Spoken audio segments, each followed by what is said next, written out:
Bonjour tout le monde. Est-ce qu'on nous entend dans le chat? Dites-le nous tout de suite en commentaire pour qu'on sache sur l'échelle de 1 à 10 à quel point on est des gueudins. C'est le seul mot qui est venu, je suis navré. Allez, dites dans le chat. Ah, je vois qu'il y a Arthur qui est là déjà. Bonsoir Arthur. Bonsoir. Bon, bah les gens disent bonsoir tous. Bonsoir. On nous entend, donc c'est bon. Donc ce soir, on va parler de plusieurs choses qui vont, vous allez voir, ça s'enchaîne très bien parce que finalement. Mais globalement, le thème central, c'est Doctor Who, je crois. Oui. Bah voilà. On va terminer ce live sur cette. Non, je rigole. Donc on va parler de. Vous aimez Doctor Who? Et La oui, réponse est bien évidemment non. Comme chacun le sait dans le fandom. Donc, on va parler du dernier épisode diffusé en date, Legend of the City Vols, épisode qui est. Enfin voilà, on va en parler. On va aussi parler évidemment du Next Time et de l'épisode des 100 ans, de nos attentes. Et enfin, on va parler du nouveau docteur. Je dis pas son nom comme ça, je dirais tout à l'heure, comme si vous l'appreniez chez nous et que genre vous ne le savez pas. Voilà, donc on ne dira pas. Sur la chaîne de Tardis. Eh oui, le nom de Shooting at One ne sera pas dit tout de suite. Bon, avec nous ce soir, on a bien sûr Gokhan. Ah oui, on applaudit. Bravo, Bonsoir. On a Dracojo qui nous dit bonsoir. Tuberculor Sidae aussi qui nous dit bonjour la Tardisto Team. Tardisto Boy 85 qui nous dit bonsoir. Et le breton aussi, voilà, le paysan breton bien sûr. Merci beaucoup pour tout ton fromage. On a également, je ne sais pas ce que je dis. On a également ce soir, il y a Socrate, le chat qui est derrière, qui est là pour les viewers évidemment. N'hésitez pas à sub pour Socrate bien sûr. Pour qu'on lui achète des croquettes. Bah oui. Exactement. Et donc sans doute des petits jumpscares dans la soirée. Voilà, la seule et l'unique Marie, bien sûr. On l'applaudit. Et Flavia, bien sûr, qui est là aussi. Bravo, bienvenue. La seule et l'unique aussi, d'ailleurs. Heureusement. Waouh, ok. Alors, on va parler tout de suite du premier sujet de ce soir, à savoir Legend of the Sea Devils.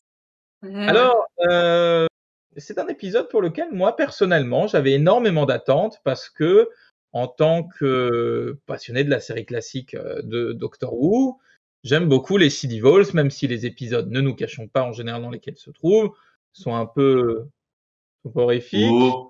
Non, le premier est plutôt. Il y a eu 2 épisodes avec des Sea Devils, il y en a un bien, un pas bien, donc ça ça va. Non, les deux sont pas bien. Allez, et donc, on n'est pas pour parler de ça. Bon, j'avais beaucoup d'attentes pour les Sea Devils. Et tout ça pour qu'au final, qu'est-ce que vous en avez pensé? Flavia? Oui, alors moi je te rejoins sur le fait, oui, j'ai levé la main, je suis très, très sage. Moi je suis d'accord avec toi, en fait, j'avais d'énormes attentes sur l'épisode, déjà parce que j'aime beaucoup les Sea Devils, mais en plus parce que j'adore les pirates, voilà. C'est pas une grosse surprise pour les gens qui connaissent un peu mes goûts. J'adore Pirates des Caraïbes, j'adore la piraterie, c'est vraiment un univers qui me parle. Tais-toi. Et donc, la bande-annonce m'avait en plus énormément hypé parce qu'il y avait vraiment, ça avait l'air épique, ça avait l'air cool. Et en fait, ils ont mis dans les 2 minutes dans la bande-annonce, les 2 minutes bien de l'épisode, c'est ça qui est super. En fait, c'est pas un épisode que j'ai trouvé nul. C'est un épisode qui est passablement osef, vide. C'est-à-dire que l'épisode n'a rien à dire, n'a rien à proposer. Ils essayent de nous faire croire à des grands passages de piraterie alors qu'ils sont 3 sur des bateaux vides. C'est ridicule. Et moi, ce qui me fait de la peine, c'est que c'est vraiment un épisode qui serait passé totalement inaperçu en milieu de saison. Mais là, ça faisait 4 mois qu'on n'avait pas eu d'épisode et c'est le seul épisode qu'on aura avant 6 mois minimum, parce qu'on n'a pas trop les dates exactes, mais environ ça sera ça. Et donc du coup, il est très visible. C'est pas un special. Ça n'a pas la tête d'un special, ça n'a pas la durée d'un special, ça n'a goût d'un special, ça n'a rien du tout. Et surtout, en tant qu'avant-dernier épisode de Whittaker, c'est très décevant. Enfin, je rappelle quand même que l'avant-dernier épisode de Capaldi, c'était The Doctor Fall. Sur Matt Smith. L'avant-dernier épisode de Matt Smith, c'était The Doctor. Bon, Là, c'est très décevant. Et je dois vous avouer que je l'ai quasi déjà oublié en fait. Et j'ai pas voulu le revoir pour préparer le live, hein, parce que je suis pas venu ici pour souffrir. C'est très décevant sur tous les points. Parce qu'il y avait du potentiel pour que ce soit un excellent épisode. Et c'est juste un énorme prout qui s'écrase à la surface, quoi. Marie, ton point de vue? Mais Est-ce qu'il je est me disais un truc, semblable? mais c'est fou comme les pirates et Doctor Who, ça veut pas matcher, quoi. C'est dingue parce que Mais il y ça a- a tout pour matcher. mais- Mais déjà, pas dans les classiques. Il y a quoi? Il y a eu The Smurfs, déjà, The c'était un Space épisode de pirates. Pirates. C'était chiant. Il y a eu The Space Pirates qui était pareil, qui était très chiant. Si, il y avait The Pirate Planet. C'est qui ce que était j'allais pas dire, mal. The Pirate Planet, moi j'aime beaucoup. Et De bien Glasson sûr, De Douglas Adams. oui, Douglas Adams, ouais, il me semble. Ok. Ouais, celui-là était pas mal. Mais après, hors classique, on pense évidemment à Curse of the Black Spot, qui sera une En petite New. réputation. Moi, je Oui, il y a l'aime des hors bien. classiques, donc non New. Je l'aime bien. Moi, Curse of Black Spot, c'est un épisode que je défendrai toujours. Et... Écoute, je le défendais plus tôt, et puis depuis, je l'ai revu. Et c'est vrai que le rythme est pas... Ouais, non, mais alors, The Curse of the Black Spot, c'est nul, mais Legend of the Sea Devil c'est pire. lui a montré que c'était pas si mal au fond. Non, mais je suis d'accord, c'est raté. Et effectivement, on te vend un truc assez épique, et t'as 3 pélos avec des épées en bois sur un bateau. Et je sais qu'on va dire que c'est Doctor Who, donc pas forcément le budget pour faire un truc comme ça, mais dans Flux, on a pu voir qu'ils ont réussi à faire des batailles. Flux, oui, je l'appelle Flux. Dans Flux, ils ont réussi à faire des batailles dans l'épisode avec les Sons de Parin, notamment où ils mobilisaient beaucoup de figurants. Il y avait quand même des scènes un peu impressionnantes. Là, bah, il y a rien. Quoi. Justement, en fait, ça donne vraiment l'impression d'un épisode à la va-vite, sans budget, parce que tout le budget était passé dans Flux, et sans doute après dans l'épisode du centenaire qui va mettre le paquet. Probablement, mais non. on va peut-être pas mettre une histoire aussi ambitieuse dans ce cas-là. Après, c'est le boulot du showrunner, je pense, d'essayer de se débrouiller pour faire entrer des carrés dans des carrés. Enfin, faut pas essayer de faire n'importe quoi. Enfin, je dis pas que c'est n'importe quoi, hein, c'est un grand mot. Hein. Il doit y avoir des raisons valables. Et cette histoire, mine de rien, elle devait plaire. Dracojo nous dit dans le chat, j'aime bien Curse of the Black Spot, il est sympa, excellente saison. Oui, mais Dracojo, il aime juste parce qu'il y a Matt Smith. Ouais, dès qu'il y a Matt Smith, voilà, c'est formidable. Gugan, ton point de vue? Alors, personnellement, quand j'ai vu l'épisode, j'avais passé un plutôt bon moment. Et quand j'ai vu après que tout le monde après en pensait, j'ai dit ah bon ah bon voilà. Après, l'épisode, il est pas mauvais. À ce stade, je reviens en fait un peu. Je rejoins ce que disait Flavia. C'est juste que sur le coup, bah, je l'ai moins mal vécu. Pour moi, c'était un bon épisode, sympa. Voilà. L'histoire est pas dingue. Les trucs sont pas développés très très beaucoup fort. J'invente des phrases. Mais effectivement, ça a clairement pas l'ossature d'un épisode spécial que ça veut être. Sur le coup, voilà, c'est un épisode sympa. Il y a rien, enfin, il y a pas de quoi détester l'épisode, mais faut pas mettre ça comme épisode à ce moment-là, quoi. Juste ça. Flavia, tu voulais revenir sur ce que je vais revenir à un truc parce que j'étais très dur, mais quand même, je viens de me rappeler qu'il y avait des choses que j'ai aimées dans l'épisode. Et comme souvent, en fait, chez Chibnall, les épisodes mauvais ou bof sont sauvés par le développement de personnages. Et effectivement, tout ce qui tourne autour de la relation Tasmin, n'est-ce pas, entre le docteur et Yaz, c'est très bien géré, c'est très bien fait. Encore une fois, touchant. C'était touchant, dur, mais logique. Et j'ai trouvé que le traitement était très beau. Et de ce point de vue-là, le teasing qui avait été fait après Eve of the Dalek est plutôt réussi. Donc de ce point de vue-là, bon point. Bah, tu m'offres un peu une transition en or parce que tu parles du relationnel justement. Et dans cet épisode, il y a évidemment le personnage un peu central, c'est ce personnage historique de Madame Ching qui justement, tout ce qui est relationnel et tout ce qui est filiation, enfin, tout ce qui est autour de filiation, pardon, autour de ce personnage est un peu bordélique. Déjà, vous avez pensé quoi de ce personnage, de la façon dont il est amené et dont c'est traité, Marie? Sous-développé, clairement. Enfin, il y avait tellement mieux à faire par rapport à ce personnage. C'est là que je vous renvoie à la vidéo quand on fait la Paperpot Team. Vous connaissez la Paperpot Team? Je sais pas si vous connaissez, ouais, c'est une petite chaîne. sur Doctor Who. Et du coup, ils reviennent justement sur l'histoire de ce personnage et sur tout ce qu'il y a à en dire, parce qu'il y a quand même beaucoup à en dire. Et là, dans l'épisode, on nous la présente pas, en fait. Enfin, ils avaient l'occasion de mettre en avant une personnalité historique oubliée, comme ils l'ont déjà fait avec Nikola Tesla, avec Marie Shelley, etc. Ou avec... comment elle s'appelle Ada Lovelace. Oui, par exemple, où je pensais à l'infirmière dans l'épisode des Santarins. Ah oui. Ah oui, Marcy Cole. Oui, voilà. Marie Cole, bien sûr. Marie Cole, voilà. Et là, tout ce qu'on apprend, c'est qu'elle a des enfants. Ouais, voilà. Les récupérer. Globalement, ce qui est triste, c'est que j'ai l'impression que le personnage de Madame Ching est mieux développé dans les 10 minutes qu'on la voit dans Pirates des Caraïbes 3 que dans cet épisode, alors qu'elle est introduite comme centrale, en fait, dans cet épisode. C'est un échec. C'est dommage. Tuberculosidae qui nous dit dans l'épisode, ça pourrait être n'importe quelle Madame Pirate, je trouve.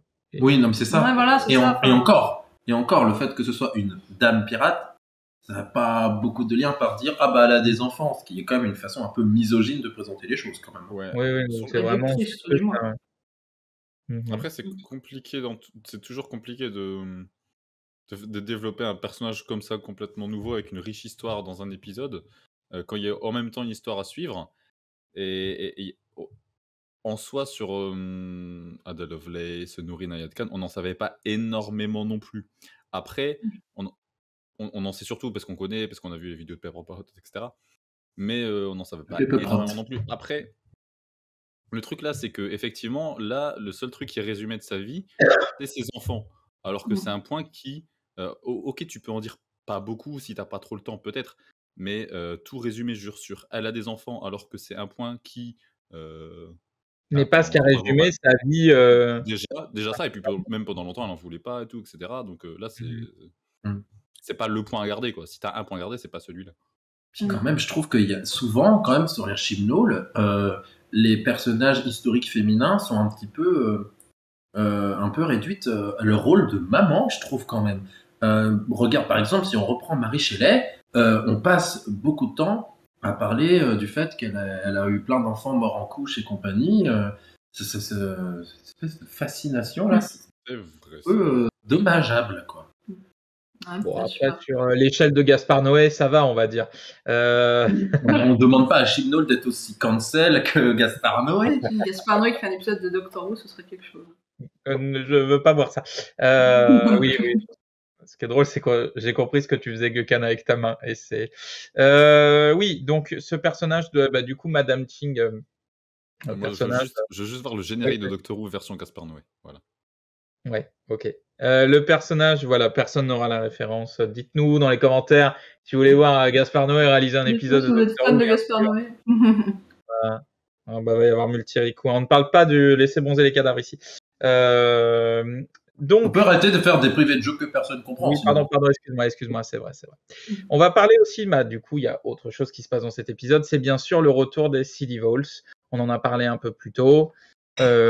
Personnage semi-iconique de Doctor Who, même si c'est pas des personnages comme les Daleks ou les Cybermen. Iconique, je dirais pas jusque-là. C'est-à-dire qu'ils sont iconiques, c'est un personnage qui est assez marqué pour que quand on les a vus apparaître dans Abondance, on était en mode. Bah oui, c'est ça. Alors s'ils font revenir, je ne sais pas, j'ai pas de nom qui me viennent, mais il y a plein de choses, s'ils les font revenir, personne ne prendra. Et Sea Vols, mine de rien, ça a quand même... Après, c'est parce qu'on voit ça avec un peu un filtre. C'est-à-dire que nous, Internet History, on est quand même beaucoup à avoir vu les classiques, à aimer beaucoup les classiques. Donc si demain on fait revenir le Candyman de Happiness Patrol, moi, je serais tous très très contents. Alors que la majorité, si tu regardes la majorité de la communauté, ils s'en battront les steaks en fait. Donc peut-être on a l'impression que c'est un peu culte et que tout le monde était content le Sea Vol parce que on a ce cercle. Bah si, quand t'as regardé les classiques, après je sais que beaucoup de gens les ont pas regardés. Ouais, mais par exemple, je sais qu'il y a Dracojo dans le chat, peut-être qu'il peut nous le dire. Lui, il n'aime pas les classiques, il n'a pas regardé. Peut-être que de revoir les Sea Vols, il s'en foutait au fond, il n'avait pas d'attente spéciale et qu'on a l'impression que tout le monde l'attendait parce que... Par contre, j'ai envie de dire après, quand même, maintenant, voilà, alors que j'y pensais pas. On repense quand même au Next Time qui a montré la tête des Sea Devils qui revenait. ils ont joué dessus. Hein. Genre, on voit Bien sûr. quelque chose s'approche, il y a Legend of qui s'apparaît Oui, ça n'apparaissait pas tout de suite. après, Hein. et, genre, et là on voit sa tête, Sea Devils, et bam, ça s'arrête. Genre, il savait mais que c'était un évidemment, gros truc surtout quand que même nous, pour on a Sea vu Devils. l'épisode avec notamment les Pepper Pot. Oui, on a un peu crié quand on a vu Sea Devil qui arrivait, c'est C'est sûr. clairement du fan service pour fan de classique. Après, Chimnall est très fort là-dedans, de faire revenir des petits trucs des classiques. Ouais, et après, de toute façon, c'est pas très très grave si des gens passent à côté, parce que finalement, ça fait comme dans Marvel, notamment, ou dans les Next Time des Marvel, il y a des personnages qu'on connaît pas. Je vais rien dire, mais il y a un personnage que moi, je ne connais pas, qui apparaît dans un Next Time d'un des derniers Marvel, je sais pas lequel comme ça. Arrête de dire Next Time. Bah, c'est un peu ça Ouais. en vrai. Hein. Enfin, je sais que c'est des films, pas de série, mais ça fonctionne comme une série.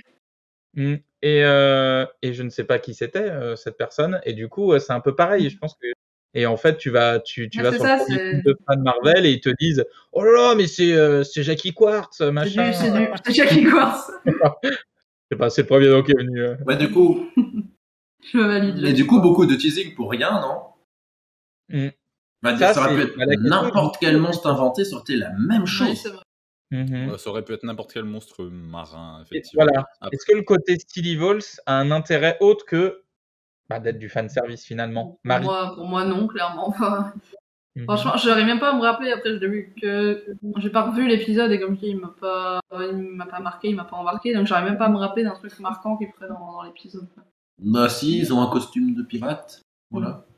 Les costumes étaient très bien. Si on peut dire des positifs, les costumes étaient très bien. Ouais, le design, c'est le design à la Chimnall qui reprend en même temps modernité, en même temps tradition. Entre tradition et modernité. Bien sûr. Mais non, parce qu'il y a un truc que j'ai bien aimé quand même par rapport à leur retour, c'est que parce qu'en soi, on sait pas leur vrai nom d'espèce. Sea Devil, c'est un truc qui a été nommé par les humains. C'est normal vu que c'est des intraterriens comme les Siluriens. Et du coup, il y a ce jeu-là entre on sait pas vraiment leur vrai nom, peut-être qu'on le saura, ou alors nous on les appelle Sea Devils, mais eux qui nous appellent Landcrawlers, je crois, un truc comme ça. Ouais. C'était rigolo. Après, effectivement, dans le fait du scénario de l'épisode, ça pouvait être autre chose. Ouais, tu as exploré quelque chose qui a jamais été fait, mais d'une manière, enfin la base sous-marine, c'est très très étonnant. Ils sont sous l'eau, mais enfin je sais pas, j'ai trouvé ça étonnant. Est-ce que vous avez pu voir des grandes cités aquatiques et tout, mais non, même pas. T'as des choses à rajouter sur les Sea Devils? Je disais juste qu'on aurait pu avoir, vu qu'ils sont sous-marins, on aurait pu avoir des grandes cités sous-marines, des trucs, mais non. Mais non, mais attends, tu crois qu'on a le budget pour ça, mon pauvre Gukan? Non, t'auras un bateau vide, une pauvre base sous-marine, juste 600 fois, et allez. Ça, on va en reparler. Bon, chose suivante dont on peut parler, c'est évidemment la Team TARDIS. C'est vraiment toujours évidemment un plaisir de les retrouver telle qu'elle est composée actuellement, avec ce qui a été commencé à l'épisode précédent. Vous, est-ce que vous avez retrouvé la Team TARDIS que vous aimez? Est-ce que vous êtes content du traitement, de la façon dont ça a été fait? On va commencer par toi, Gukan. Qu'est-ce que tu as pensé du traitement de la Team TARDIS, de sa présence, de la façon dont les actions se passaient dans l'épisode, relationnel bien? Alors, déjà, Dan, il s'amuse. Voilà, il fait ses trucs. Dan, il est là. Il joue au pirate, il met son costume trop grand, il rigole, il fait ses trucs, voilà, il s'amuse, tant mieux pour lui. Voilà. Après, l'essentiel, ça va être, comme tu disais tout à l'heure, du coup, Tasmin. Bon, voilà, c'est oui, en fait. C'est triste. C'est touchant. Après, je sais pas si j'y crois autant qu'elle le dit, parce qu'elle a l'air de placer Yaz particulièrement haut, même par rapport à ses anciennes histoires. Je sais pas si à ce point j'y crois là par rapport à ce qui a été fait, parce que c'était plutôt quelque chose qui a été développé plutôt récemment. Mais c'est touchant, c'est un peu dur, mais c'est compréhensible par rapport à ce qui s'est passé avant dans la vie du docteur. Et ça fait... Et puis bravo les lesbiennes. Flavia. Oui, je suis plutôt d'accord. Oui. Non, mais je suis plutôt d'accord avec Gukan. Bravo les lesbiennes, t'es d'accord? Oui, je suis d'accord avec Bravo les lesbiennes. Mais voilà. Si je peux revenir sur mon point de vue, vous savez que moi, j'aime pas trop souvent quand il y a des histoires d'amour entre le docteur et un compagnon ou une compagne. Dans un live, je sais plus lequel, je disais d'un côté, j'aime pas cette idée, et de l'autre, ça me fait un peu plaisir parce que je sais que les rageux vont gueuler parce qu'il y a une histoire homosexuelle. Mais au final, j'ai bien aimé ce traitement. Non pas parce qu'elles sont lesbiennes, pas seulement pour ça, mais parce que je trouve que ça ajoute de la profondeur au personnage de ce 13e docteur, de dire, bah non, en fait, je t'aime, j'aimerais bien, mais non, parce que j'ai pas la place en tant que docteur pour ça, et j'ai pas envie de te mettre en danger, je t'ai déjà trop mis en danger, je veux pas, parce que je veux pas te perdre. Et ça, c'est quelque chose de très responsable que d'autres docteurs n'ont pas eu, n'est-ce pas? Et je trouve que ça ajoute vraiment une nouvelle facette au 13e docteur qui est vraiment réussi. Et de ce point de vue-là, j'aime bien ce traitement. À voir ce qu'ils en feront dans le 100e, enfin dans le dernier épisode du centenaire. Je sais pas si ça va continuer ou si c'est un point final à cette histoire. Donc, faut attendre un peu pour voir ça. Sinon, je suis d'accord avec Gökhan. Dan, il est là, voilà. Il est cool. Il est là, il fait des blagues. Il est gentil. C'est un bon gars, voilà. C'est un bon gars, on l'aime bien. Mais moi, je commence à me dire, on l'a vu, quoi, 8 épisodes. À quoi il sert, au fond? Non, je me dis ça depuis le début. Non, mais je l'aime. Et je le dis d'autant plus que je l'aime bien. Non, mais l'acteur est bon, le personnage attachant. Mais il ne serait pas là, au final, l'intrigue serait quasi la même.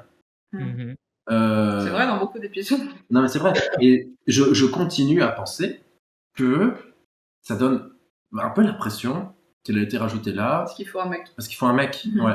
Parce qu'on va pas faire une TARDIS team totalement féminine. En plus, avec un couple lesbien, mon Dieu, quelle horreur. Et ça donne l'impression qu'il y avait besoin d'un cis mec blanc, quoi. Après, en soi, ça me dérange pas parce que le personnage est cool et je l'apprécie beaucoup. Mais à quoi il sert? Mais est-ce que du coup, ça n'a pas atteint ses limites et ça repose cette question, ça remet ce débat sur le tapis du nombre de compagnons ou de compagnes avec un seul docteur. On sait que ça a beaucoup évolué. Il y a des gens qui pensent qu'il faut que ce soit que ça marche mieux dans Doctor Who quand il y a quand il y a une team, quand il y a vraiment une équipe, quand le docteur est entouré de plusieurs personnages. D'autres pensent que le compagnon unique presque. La compagne unique même. Hein? Bah non mais. Qu'est-ce que vous préférez, vous, de votre point de vue? Qu'est-ce qui marche le mieux, sans marcher le mieux? Est-ce que les deux fonctionnent? C'est pas facile de. Ça dépend. Il y a des teams à deux. Enfin, il y a des relations docteur-compagne unique ou compagnon unique qui ont très bien fonctionné. Et il y a des teams qui ont très bien fonctionné. Après, je trouve ça bien de casser un petit peu ce format de compagne-docteur qui avait été un petit peu systématique sous la New, alors que c'était beaucoup plus libre sous les classiques. Mais c'est peut-être, je sais pas, il a été rajouté dans Flux, c'est peut-être qu'il arrive trop tard, Dan. Je sais pas. Par exemple, si je compare avec la team 12e Docteur Bill Nardole, je trouvais que cette team fonctionnait mieux, était beaucoup plus équilibrée. J'aime bien quand il y a deux personnages, je pense. Deux compagnons, je pense que c'est un nombre sympa. Bah, j'aime bien aussi, j'adore l'air du 2e Docteur, donc forcément.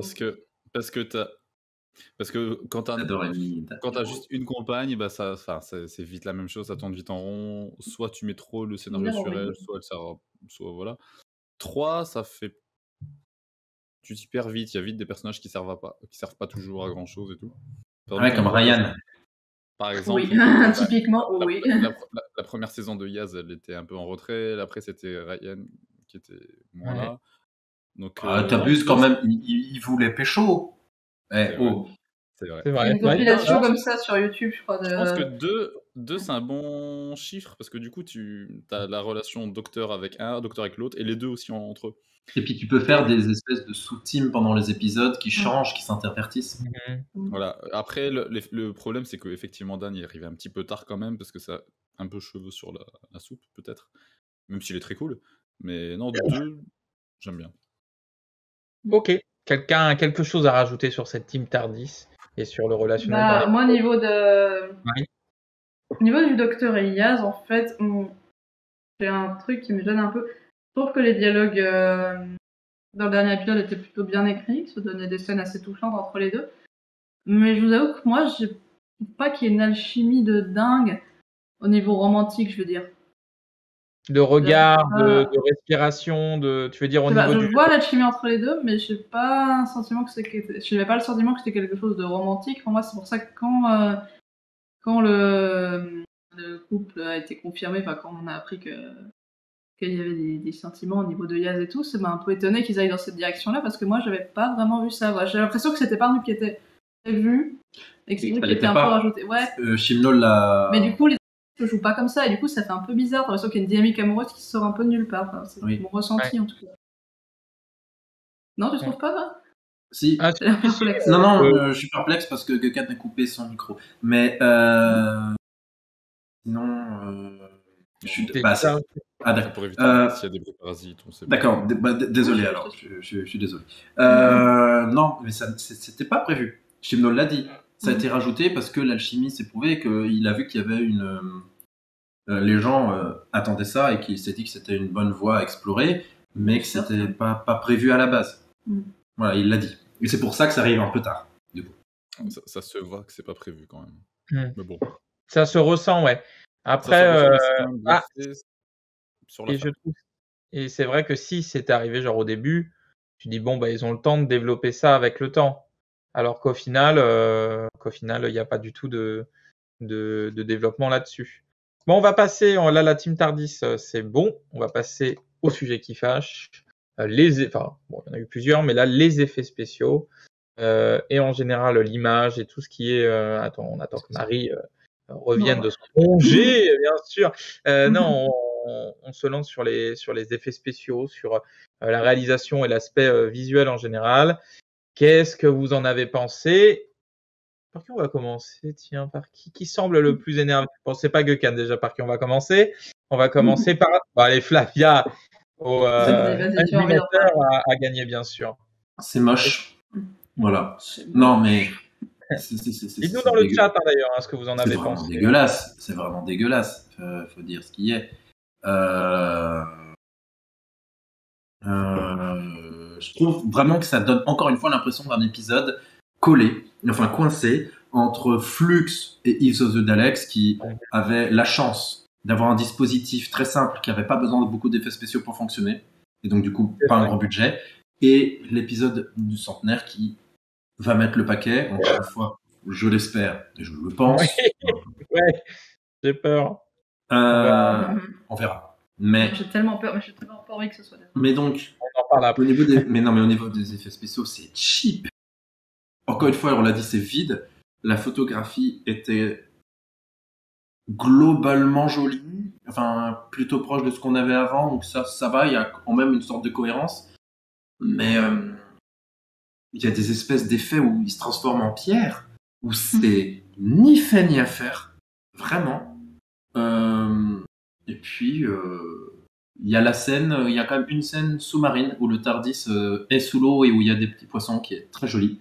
Donc je sauve cette scène, mais pour le reste, je trouve que c'est vraiment le très très fond du panier, du visuel, de l'Air Whittaker, qui globalement était très joli. J'ai l'impression qu'il y a eu des petits efforts au niveau de la réalisation quand même. Ouais. Alors, je sais pas, je me souviens d'un plan au début de l'épisode où ça commence sur une barque. On voit une barque en plongée et à un moment donné, il y a le truc qui jaillit dessous. Là, je me suis dit, tiens, ils ont fait un petit effort là-dessus. Oui. Oui, pardon, tu veux dire? Non, mais c'est pour répondre à toi, effectivement, je suis d'accord avec toi, il y a des efforts sur le cadrage, la mise en scène. Ouais, mais les effets spéciaux, par contre, c'est pas possible. Après, le truc, c'est le même problème qu'on évoquait tout à l'heure, c'est difficile de faire des scènes épiques quand t'as 4 pélos sur une barque. Ça a été un gros souci, et moi, je le rentre dans les effets de réalisation et tout, parce que je vais pas faire une catégorie à part, mais c'est vrai que le fait qu'il y ait très peu de personnages, en fait, quand on voit toutes les histoires de pirates, la piraterie, c'était des bandes, c'était des gangs, et du coup, voir trois pecnos qui se battent en duel, c'est vrai que ça fait un peu pitié, et c'est dommage, mine de rien, d'avoir fait ça, et je pense que ça participe à à l'aspiraté. Dracojo nous dit dans le... on n'est encore pas d'accord. Nous dit je suis rarement choqué par les effets spéciaux en général. J'aime bien le bateau qui vole et tout, c'est stylé. Bon. Ça va. Ça, honnêtement, ça va. Ah ouais, je suis pas d'accord. C'est pas pour rien qu'ils l'ont mis dans la bande-annonce, je pense. Le monstre marin qui sert à rien, il est stylé quand même. Bon, il sert à rien. J'ai déjà oublié. J'ai déjà oublié ce monstre. Mais il sert à rien, par contre. C'est dans lui le grandement, je sais même plus. Enfin, Et le breton du 18, il nous dit dans le chat, Dame Flavia a raison, pas besoin d'en rajouter, c'est moche. Mais c'est vrai que même il y a ce cliché encore une fois de la lumière extraterrestre. Du coup, c'est vert, un vert très SF des années 50, avec des couleurs très très criardes. Et du coup, c'est un vrai problème. Du coup, c'est tout ce qui est rapport des couleurs, la photographie du coup est pas terrible. Ça rejoint un peu un débat qu'on a déjà eu, Thomas. Je crois que c'était dans la vidéo qui parlait de Revolution of the Daleks, où tu disais que t'aimais pas trop parce que les nouveaux Daleks, ils étaient de couleur bleue, puis dès qu'ils devenaient méchants, ils devenaient rouges. Alors pour le coup, je suis pas d'accord avec toi, et je suis toujours pas d'accord là avec cette histoire de couleur verte. C'est des codes. Ouais. C'est du signifiant en fait. Et donc moi, ça me dérange pas qu'on ait des codes pour que très vite, visuellement, les gens captent, genre, vert est égal alien. Et dans la tête des gens, c'est acté, ça. Donc, du coup, on n'a pas besoin d'en faire plus, de rajouter des scènes de dialogue ou des trucs. C'est vert, c'est alien, c'est acté. Ouais, il y a le blanc qui marche bien aussi. Enfin, il y a d'autres moyens. Et il y avait aussi le moyen à ce que ce soit joli, criard, fait de manière plus léchée. C'est la photo, c'est le couleur, c'est même le choix de la couleur en elle-même, de la teinte, enfin, qui est très... il y a un problème de texture. Enfin, il y a quelque chose qui moi me déplaît même en plus de ce côté-là. Moi, après, c'est vrai que c'est des choses qui je trouve pas obligatoires. Je sais que c'est des codes et que c'est facile. Après, Doctor Who n'a pas passé son temps à suivre les codes du cinéma et des fois, ça a donné des choses assez cool. Mais en soi, c'est vraiment le choix des couleurs qui moi m'a dérangé. Alors. Oui, et T'es perdu dans tes notes. Adèle dit que c'est probablement dû à des problèmes de délai ou d'argent pour les SFX. Ce serait évidemment pas. Ou alors de la flemme. Manque d'envie. La flemme. Est-ce que vous avez des choses à rajouter sur l'aspect? S'il y a un truc, peut-être si vous avez rien à ajouter, moi j'ai quelque chose dont je veux quand même parler rapidement. C'est le fait que les bateaux du coup étaient du coup faits en studio et qu'il n'y ait aucun mouvement sur les bateaux. Et du coup, on pense que c'est un détail, mais ça n'en est pas. Et du coup, ça enlève. Non, ça n'en est pas un. Curse of the Black Spot, il est ce qu'il est. Il y en a qui l'aiment pas très bien. Il n'y a pas de souci. Mais au moins, ils avaient vraiment tourné sur un bateau de nuit qui était sur un quai. C'est la différence. Mais au moins, il y avait un mouvement, il y avait quelque chose. Ils ont juste mis plein de fumée pour qu'on voit pas qu'autour c'était Cardiff ou je ne sais quelle ville. Bon, ça devait être Cardiff. Et du coup, plein de fumée pour pas qu'on voit la ville autour. Et ça marchait bien. Et du coup, tu te dis, bon, bah, il y a une méthode qui marche et qui permet de faire réel. Et là, tu le fais dans un studio, tu perds ça. Après, c'est peut-être une question de budget. Il y a probablement une raison, mais c'est dommage parce que mine de rien, du coup, moi, ça me sort de l'épisode. Ça m'a carrément sorti de l'épisode, ce genre de détails où tu as l'impression que tu ressens. C'est statique. Mais en fait, c'est ça. En fait, ça rajoute au côté vide, en fait, parce qu'on le voit que c'est pas des bateaux, que c'est juste des grands studios vides avec 3 personnes à l'intérieur, en fait. Les créateurs des attractions Disney, les Imagineers, disent que la magie est dans les détails, bien sûr. Flavia, regard interdit. Interdit. Ouais. Tu vas mettre 1 euro dans la boîte à Disney, toi. C'est vrai, c'est vrai. 1 euro Disney. Allez, on va passer à la suite. De quoi? On va passer à la suite. Est-ce qu'il y en a qui ont mis des choses dans le chat? Flux est une réussite, mauvaise excuse. Bon, ça on en parle. Ouais, par rapport au Covid, parce qu'il y en a qui se parlent dans le chat et qui parlent notamment peut-être dû aux restrictions Covid. Non mais il est évident que cet épisode pâtit parce que quand même, justement, Flux est une réussite malgré les restrictions Covid et a vidé les caisses, en fait. Je pense. C'est le risque. Ouais. Fricadel dans live nous dit c'est extrêmement dur de tourner sur l'eau, il y a que Astier qui l'exige. Après, ce qu'il faut savoir, c'est que justement, comme je le disais, l'épisode Curse of the Black Spot, ils avaient pas, le bateau était à quai, quoi. Il était vraiment. Oui, il n'y a pas besoin d'être sur l'eau pour faire Oui. être sur un bateau. Et vraiment, il n'y a pas besoin. Les tournages en mer, donc où tu es au milieu de l'eau, oui, c'est très compliqué, c'est connu, c'est tout le monde. Tu fous tes acteurs sur un bateau et autour de l'eau de ton bateau, tu mets un fond vert et donc comme ça, après, tu peux remplacer le fond vert par de l'eau et puis ça fait illusion. La meilleure méthode, du brouillard. La méthode Fellini, tu fous des bâches, des sacs plastiques, ça marche bien aussi. Ah ouais. Fellini faisait vraiment ce qu'il voulait. Oui, dans Casanova, qui est un très bon film, mais c'est pas le sujet. Ok, bien sûr. Oui, mais excusez-moi, je peux mettre 1 euro dans la boîte à Fellini si tu veux, mais. Bon, vas-y, Gökhan, parle une fois de Jojo et après on passe à la suite. Non. Qu'est-ce que vous avez pensé Pardon.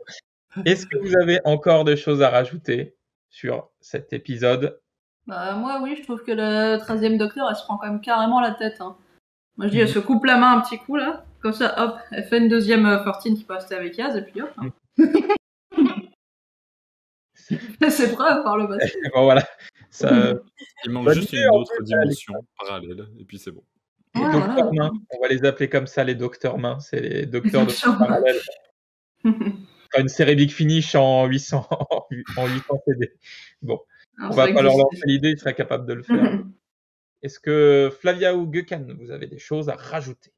Non, moi je pense qu'on a assez parlé de cet épisode. Il n'y a rien. C'est bien, faut qu'on en parle maintenant parce que je pense qu'on en reparlera plus jamais après. On l'aura oublié.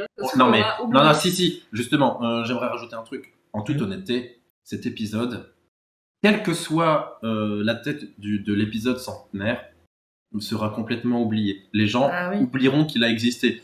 Entre Doctor Who Flux et donc coller Eve of the Dalek, qui était plutôt cool, et un gros épisode qui, qu'il soit raté ou pas, durera la durée d'un film et sera la fin d'un Docteur.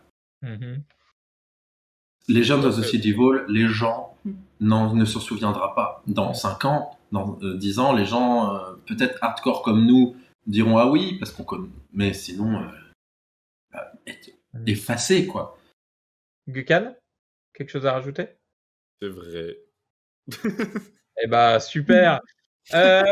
Bon, évidemment, quand l'épisode, on a eu le droit à la fin de cet épisode à un next time. Et alors, le meilleur moment de l'épisode. Ah, purée, mais j'ai hurlé, mais vraiment. C'est triste parce que c'est vrai. Alors par contre, ça c'est toujours le danger avec des next time comme ça, c'est qu'ils nous promettent beaucoup.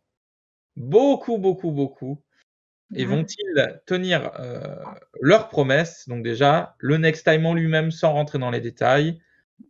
Est-ce que ça vous a hypé? On va commencer par Gökhan, comme ça les deux. Alors, je vais laisser assez vite la parole parce que moi, j'ai pas vu de base le next time. Voilà. Quand même... Non, mais oui, mais j'ai quand même tout vu après sur des posts Insta, sur machin. Ah bah oui. Pourquoi tu l'as pas regardé? Bah parce que de base. Je regarde pas les next time. Ça dépend. Je suis avec quelqu'un qui regarde pas et en général, quand je peux essayer d'éviter de me spoiler les gros trucs, j'essaye. Mais bon, j'ai complètement raté. J'ai tout vu, tous les retours. J'ai tout vu et c'est trop bien. Faut voir comment... ça. Enfin, je pense pas que c'est impossible d'éviter les next time. Voilà. Bon, je rappelle qu'à l'époque, j'avais essayé d'éviter de savoir qui était le 13e Docteur jusqu'à son premier épisode que j'ai complètement raté. C'est totalement... Et le 14e Docteur, du coup, tu sais qui c'est ou pas? On a dit qu'on disait pas... Tu vas le découvrir ce soir. T'inquiète pas, je dirais pas que c'est Shooting à toi. Ouais, voilà. Alors, ça se prononce Anne Couty. Mais ouais, non, faut voir comment tous ces retours, faut voir comment ils fonctionnent ensemble parce que c'est un peu lourd quand même. Faut voir. Donc Flavia ou Marie, battez-vous pour savoir qui commence. Attends, je vais commencer parce que je pense que c'est Marie qui va en parler le plus parce que Ace c'est vraiment parlait très vite, sa compagne préférée. Mais alors, il faut savoir qu'on n'a pas regardé l'épisode en direct parce qu'on n'en avait pas la capacité. Des fois dans la vie on fait des trucs. Et j'avais tout bloqué sur Twitter. Vraiment plein de mots-clés, etc. pour essayer de pas savoir. Sauf que j'avais oublié de faire pareil sur Facebook. Et à la seconde où l'épisode s'est terminé, sur la page officielle, je suis tombé sur une énorme photo de Ace et Tegan, quoi. Et moi, là, du coup, je me suis bloqué. J'étais refaite. Surtout que je savais que Marie allait péter un câble, littéralement. Et moi, je trouve ça très, très chouette. Après, si je peux essayer de nuancer un peu, je suis d'accord avec ce qu'avait dit Dracojo sur Twitter un peu après. Ça arrive très rarement que je suis d'accord avec Dracojo. Donc, je le dis. Il avait dit qu'il faut faire gaffe quand même avec ces effets d'annonce parce que souvent, on était déçus. Et c'est vrai. Il faut l'admettre. Il faut l'admettre. Le retour de Jack était meilleur exemple. Le retour de Jack était un petit peu nul, ou pas nécessaire. Et le retour de merde. Comment ça s'appelle ? J'ai un trou. Non, de Kate. Kate Stewart était tellement emblématique que Jack. Ouais, mais que j'attendais beaucoup fallait globalement dans le The Vanquisher, elle était là. Voilà, elle était là. Alors qu'en soi, le personnage de Jack Harkness, c'est un personnage qu'on a vu revu parce qu'il a même eu sa propre série. Alors que Kate Ledbury Stewart, il restait des choses à faire. Donc, et Kate, elle a son propre film. Le personnage là, on revient sur des personnages classiques. Il faudrait. Oui. Alors, bon, je pense qu'aucun de nous était là, peut-être à l'époque du retour de Sarah Jane, mais c'est plus à comparer à ça. Ouais. Non, mais je suis d'accord. Et moi, je suis très très hypé, surtout que Ace et Tegan sont des excellents personnages. Incroyable. Je déteste absolument le 5e Docteur et globalement les épisodes du 5e Docteur, mais j'ai tenu grâce à Tegan. Non, mais j'ai tenu grâce à Tegan qui était vraiment excellente. Et qui a une fin qui m'a vraiment blessé. On peut parler de la fin de Tegan ou c'est du spoil? Oui, non, on peut en parler. Ça va, c'est un spoiler il y a une trentaine d'années, on a le droit. Je vous ferai signe qu'on a fini de parler de ça. Donc, la fin de Tegan, en fait, elle s'en va parce qu'elle tombe en dépression, en fait. Globalement. Elle dit au docteur, je peux plus. C'est trop dur pour moi. Toutes ces aventures, tout ce malheur, tout ce stress, c'est trop. C'est unique dans la série. Je m'en vais. Oui, elle a vu la mort d'un autre compagnon, elle a vu des choses qui sont dures, qui étaient pas très exploitées avant. Hein. Et parce que le 5e Docteur, globalement, la traitait très mal, je trouve. Oui. Mais genre, il y a un épisode, il y a un arc, il met 1 épisode et demi à se rendre compte qu'il n'y a plus de Tegan, quoi. Ouais. Elle est où Tegan? Encore une ère où il y avait balle de monde dans le Tardis, d'ailleurs, le 5e Docteur. Je crois qu'il y avait 3 compagnons tout du long. Oui, parce qu'il fallait combler le manque de charisme de Peter Davison. C'est pas le sujet, bien sûr. Et donc, du coup, Tegan, ça me fait vraiment plaisir de la voir parce que je pense qu'elle a une revanche, en fait, à avoir. Ace, évidemment, l'une des meilleures compagnies. Ah oui, très clairement. Non. Tout est confondu. La meilleure compagne, ils l'ont pas fait revenir parce que l'actrice est morte. Mais c'est Licho, voilà, tu le sais. N'importe quoi. Oui, bien sûr. Bref, qu'est-ce que je voulais dire? Oui, non, Ace, c'était l'évidence. Ça fait des années que Marie me tanne pour que Ace revienne. Mais genre, à un moment donné, elle voulait même que l'actrice joue le rôle du docteur. Oui, dans mes rêves les plus fous, c'était elle, le docteur. Mais surtout qu'il y a eu un... Attends, je termine et après je me tais, je vous promets. Je pense qu'elle fera un très bon docteur. En plus, on voit que l'actrice est vraiment très très impliquée et qu'elle voulait que Ace rencontre le 3e docteur parce que elle a écrit un roman qui s'appelle At Childhood End, c'est ça? Oui. At Childhood qui est très très bien d'ailleurs, que j'ai beaucoup apprécié, où elle imagine la rencontre entre le 13e docteur et Ace. Donc ça veut dire que ça lui tient à cœur. Et moi, ça me touche beaucoup et ça me fait vraiment plaisir que Chibnall lui donne cette opportunité-là. Oui, parce que là, je pense qu'elle voulait revenir. Elle est encore très active dans les conventions, dans le fandom et tout. Comme tu dis, elle a écrit également un roman Doctor Who. Donc, elle est extrêmement appréciée. Et en plus, oui. le moment où... Parce que, m'étais dit, moi, jusque-là, je me disais juste, faudrait qu'elle ait son propre spin-off. Ça serait cool. Je pense toujours d'ailleurs. Parce qu'il y a des choses intéressantes à faire avec ce personnage. parce que c'est un des rares personnages de la série classique qui n'a pas vieilli du tout et qui est d'autant plus d'actualité aujourd'hui. Et je pense que c'est pour ça qu'il est très apprécié. C'est parce que même pour ceux qui découvrent ce personnage aujourd'hui, c'est un personnage qui reste d'actualité. Mais quand il y a eu un Blu-ray de la série classique qui est sorti, un coffret Blu-ray, il y avait une sorte de... Ils aiment bien faire des petites bandes annonces, un peu des mises en scène. Et il y a Ace qui fait partie d'une sorte de société, on ne sait pas trop quoi. Il y a le 7e Docteur. Ça, en fait, c'est une référence à son livre, justement. Ouais. Et ben, cette séquence, elle est super. Et c'est à ce moment-là que tu fais, mais il faut qu'elle revienne dans la série, quoi. C'est à ce moment-là. Et finalement, de savoir que ça va être vrai, c'est cool. C'est vraiment. Mais du coup, ça nous met une hype très haute et du coup, des attentes qui sont extrêmement hautes pour tous les passionnés de Doctor Who. Parce que quand tu fais revenir ce personnage-là, c'est pas pour celui qui regarde Doctor Who. La figuration. Tranquillement. C'est vraiment. Ça concerne surtout même Tegan encore plus. D'ailleurs, Tegan, il y a plein de gens qui ont connu Ace, mais qui n'ont pas reconnu Tegan tout de suite, qui ont eu plus de difficultés à reconnaître Tegan. Peut-être parce que Marie, elle me dit, c'est qui? Mais moi, je me suis dit, je crois. Je l'ai pas reconnu, mais j'adore Tegan. Attends, je crois que c'est Tegan. Un peu différent. Ouais, elle a pas mal changé. Il y a eu 10 ans de plus. Elle a eu 10 ans de plus que Sophie Aldred. De vieillissement, donc après c'est normal, mais et l'actrice les actrices n'avaient pas le même âge quand elles ont rejoint aussi le TARDIS aussi. Mais est-ce que Ace n'était pas déjà revenu dans The Sarah Jane Adventures? Non, c'est Katy Manning qui est revenue. Oui, j'attends toujours qu'elle revienne dans Doctor Who d'ailleurs. Bon épisode.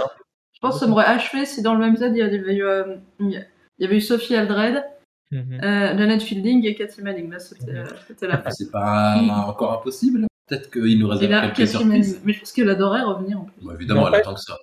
Le 11e Docteur dit un truc, juste après on vient dessus. Le 11e Docteur dit un truc horrible à Katy Manning, enfin à Joe Grant, quand il la voit. Il dit on dirait que t'as cuit au four. C'est vraiment une super remarque à faire quelqu'un qui a vieilli. Oui, le 11e Docteur dit ça. Je vais toujours voir ces épisodes. Voilà. Moffat qui a écrit ça. Non, c'est RTD. Oui, je sais que c'est pas Moffat. C'est un Jane Adventure. Donc voilà, c'est vrai que y a beaucoup d'attentes. Gökhan, tu voulais prendre la parole.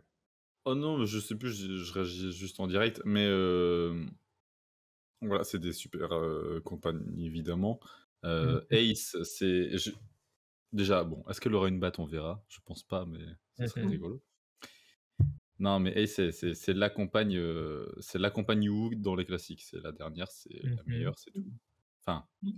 Non, mais ça, c'est vrai. T'as raison. C'est vraiment une compagne qui fait la parfaite transition avec ce que deviendront les compagnes sur les New. T'as complètement raison.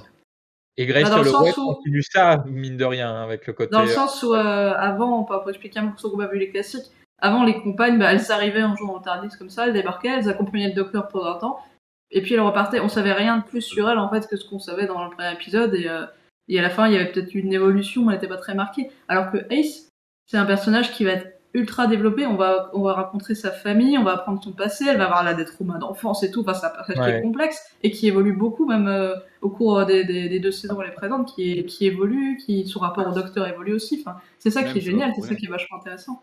C'est pas pour rien que, bon, là on part dans des paramédias, dans des romans et tout, mais dans certains romans, il y a même la distinction entre Ace et Dorothy qui sont vrais noms, et ça va potentiellement assez loin, ouais.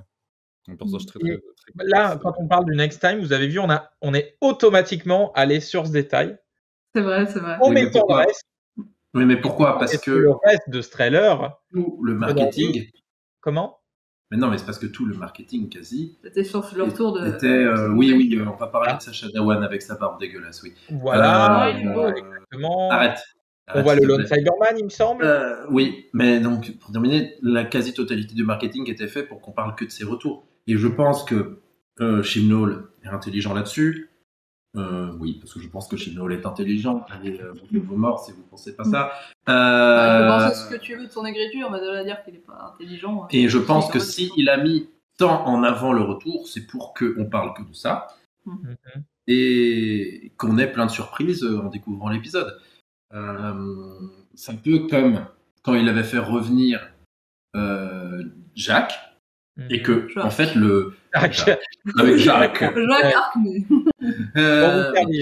Et quand il a fait revenir Jake, et que le vrai twist de l'épisode, c'était, on s'en foutait en fait qu'il y avait Jack Harkness, parce que, mon Dieu, il y avait Joe Martin qui jouait le Victor, qu'on connaissait pas. Et donc finalement, le retour de Jack Harkness était méga anecdotique.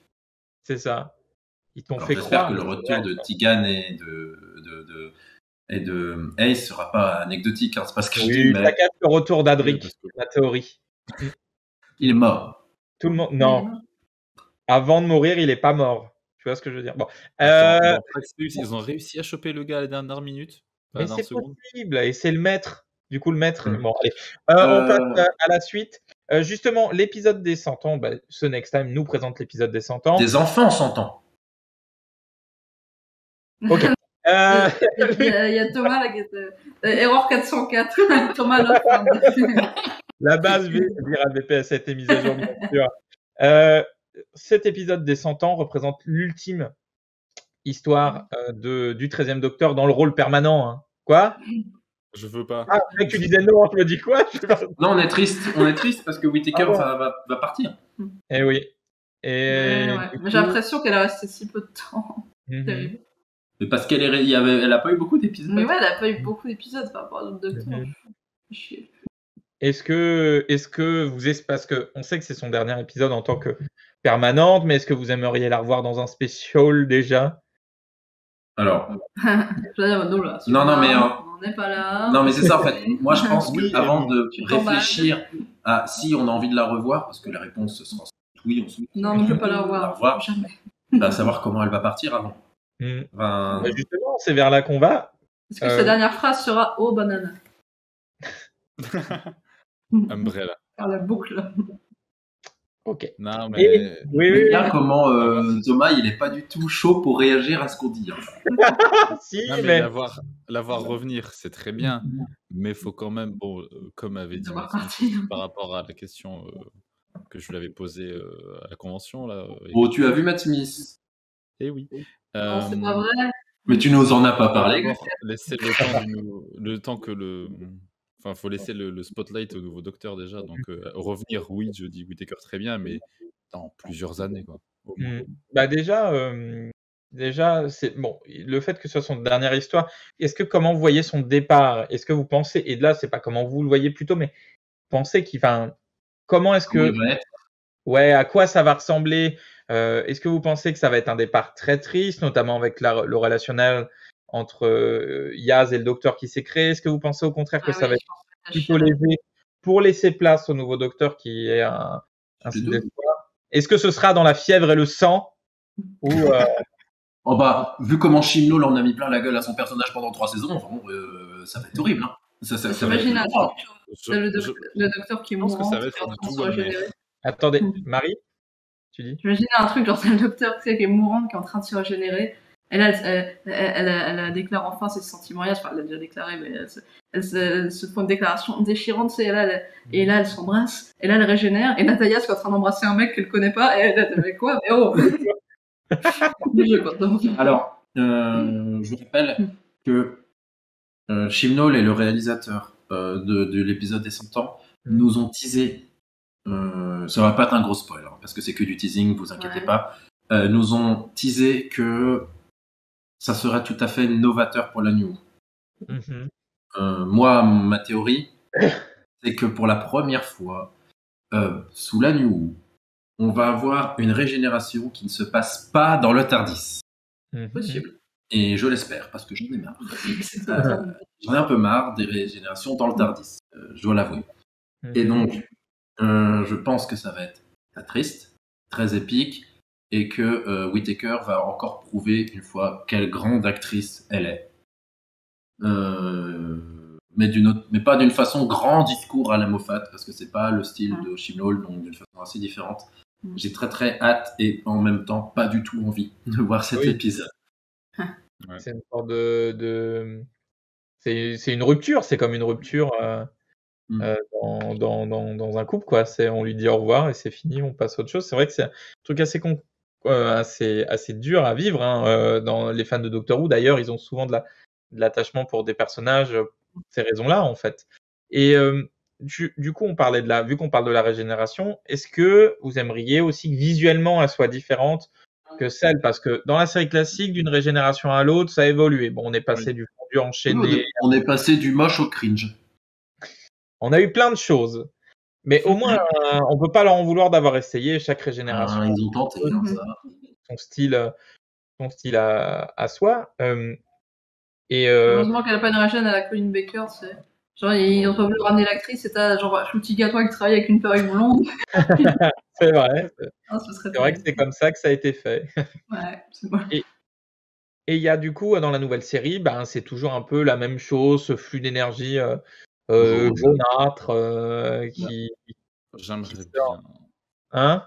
J'aimerais bien que ce soit différent, parce que Mhm. évidemment, on a envie que ça change, on a envie de voir des choses un peu Ou innovantes. un début de variation, on garde la base, mais Mais ouais, à la limite. couleur Parce que arc-en-ciel, par exemple. Et on sait très bien que Chibnall aime casser les codes, aime Les couilles. retourner. Mhm. Mais on a déjà vu des éléments un peu de régénération qui, par rapport au Timeless Child, etc., qui restaient dans cette veine-là. Donc j'aimerais bien, mais je pense pas que ça se fera beaucoup. Peut-être quelque chose un peu en commun, mais qui va un peu diverger après, je sais pas. Mais je pense pas que ça va radicalement changer non plus. Voilà. Ok. J'aimerais bien. Dans le chat, Arthur nous dit, enfin Multiriku nous dit, le retour des Watchers. Non. Tu sais que j'allais la faire, Arthur. Évidemment, les Allez. Watchers, le Watcher, J'allais la faire.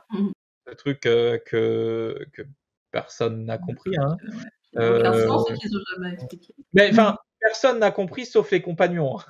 Ah, Oui, c'était ils ont tout It compris. was the doctor all along. Oh là là. Ah Mais bon. oui, mais bien sûr. Mais oui. Et oui, bah bien sûr. Bravo à eux. Hein. On les félicite. Et du coup, dans cet épisode de 100 ans, des 100 ans de la BBC, hein, faut bien préciser, pas de 100 ans de Doctor Who, mais 100 ans de la BBC. On aperçoit le maître, le Lone Cyberman. Du coup, est-ce que des Daleks aussi, je crois. Bah oui, évidemment. Des Daleks, on a l'impression que là, on a un épisode, on veut tout clôturer. Est-ce que ça vous effraie ou est-ce que ça, justement, c'est ce qui vous hype, vous attire en vous disant, bah, trop content de revoir ces personnages et de savoir enfin le Lone Cyberman, tout savoir sur lui, etc. Marie. Bah oui, non, moi ça m'effraie pas du tout, au contraire. Enfin, je trouve que c'est assez cohérent avec Buchan. Oui, t'as un livre. Je fais l'illustration. Un livre Buchan, mais c'est formidable. Allez, pose ça. Mais qu'est-ce que je veux dire, je sais plus du coup. Si, non, je trouve que c'est assez logique par rapport à ce qu'on a déjà connu dans les saisons de Doctor Who de faire un espèce de best-of en fait où tu ramènes tout ce qu'il y a eu dans les saisons précédentes et où tu fais une espèce de retour de retour d'ennemis que j'ai pu avoir dans les saisons précédentes, de retour d'alliés, de compagnons. Bon, là, on ramène carrément des compagnons des saisons classiques, mais ça crée l'événement autour de l'épisode final et je pense que c'est ce qu'il faut, hein, ce qu'on a envie de voir aussi. Après, j'espère que ça va pas. Je pense pas quand même parce que c'est pas Moffat, mais qu'au niveau du scénario, on va pas se paumer dans des trucs un petit peu improbables avec des... En fait, j'ai très peur parce que le fait est qu'on a installé beaucoup de choses dans cette ère Chibnall, on a introduit beaucoup d'éléments, on a bouleversé même complètement la mythologie de Doctor Who par moment, mais il y a beaucoup de choses au final qui sont pas résolues ou qui sont encore un peu vagues et clairement, je pense pas qu'on aura toutes les réponses dans ce dernier épisode. Donc c'est encore laisser des tas de portes ouvertes et de trucs auxquels, à mon avis, Russell T. Davies n'a pas du tout envie de répondre, il va pas du tout s'en occuper. Donc, maintenant, il y a et Chibnall a dit qu'il espérait que RTD n'en tiendrait pas compte. Ouais, et ça me fait assez peur quand même. Ça veut dire que dans tout ce qu'on a introduit là, qui a fait le fandom en feu, là, et à toute la nouvelle mythologie qu'on a là, on va plus en reparler après ce final, qui va sans doute pas nous donner toute la réponse à l'histoire. Moi, ça me fait un peu peur tout ça. Déjà que le final de Flux m'avait pas apporté tout ce que je voulais. Là, Après, l'épisode dure une heure et demie. Oui, bien sûr. Le risque, c'est que ce soit juste le service après-vente de Doctor Who qui récupère ça, c'est-à-dire Big Finish. que malheureusement, enfin, ne sera pas accessible au plus grand nombre. Mais c'est dommage. Et avec toujours là pour combler les trous dans le scénario. Là. C'est ça. Alors que c'est pas en plus le but de base de Big Finish. Hein, ça l'est devenu parce que Doctor Who est une série tellement grande avec une bible gigantesque. Après, ça ça a ses bons côtés. Ça a permis notamment d'avoir un vrai épisode de régénération pour Kane Maker, bon, qui est qu'en audio du coup, mais qui est bien. Qui est quand même plus potable que ce qui a été. Donc ça répare un peu des injustices à ce niveau-là. Mais c'est vrai que c'est pas leur job de réparer les trous scénaristiques de la série. Gucan.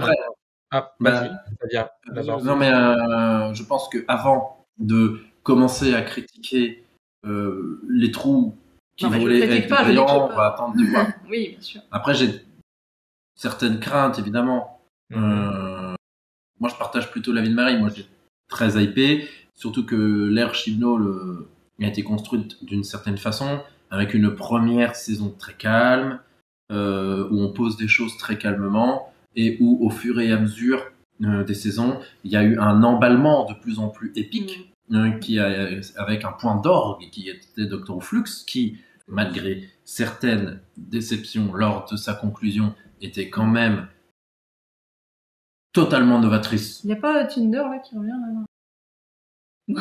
D'ailleurs aussi les deux personnages de Binder, c'est vrai qu'il s'appelle. Ouais, Tinder. Ouais. J'ai réfléchi 2 secondes avant de savoir de qui tu parlais. Hein. Ouais. Mais donc, je pense que du coup cet épisode sera vraiment dans la continuité de ce qui a été fait, de la façon dont Chibnall a construit son ère. Je pense que si il l'a fait de cette façon-là, c'est parce qu'il sait ce qu'il fait. Il savait qu'il allait rester que pour un temps très court par rapport à Moffat, et qu'il voulait faire un grand truc, une grande œuvre, et que là, il n'a plus qu'à écrire l'épilogue, quoi. Et donc, moi, j'ai très hâte. Alors, je m'attendais pas à revoir le Lone Cyberman, parce que pour moi, l'histoire de Hachad était totalement terminée. Je me demande ce qui vient foutre là. Et s'il a vraiment besoin de revenir, mais je suis tout à fait ouverte. Je crois qu'il y aura Jack aussi. Non, il n'y aura pas Jack. C'est pas Ryan. Mais je crois qu'il est banni. Graham qui revient, c'est parti. Et Ryan aussi. Oui, Graham va revenir pour mourir du cancer. Voilà. Ils vont faire du vélo. Non, mais donc, moi, je suis plutôt très confiante sur cet épisode, avec quand même quelques craintes et surtout beaucoup d'attentes. Et est-ce qu'il y aura Grace, la grenouille? T'as fini de dire de la merde. Gucan, toi, ton point de vue sur ça, sur la conclusion, est-ce que ça t'effraie? Est-ce que tu en attends beaucoup?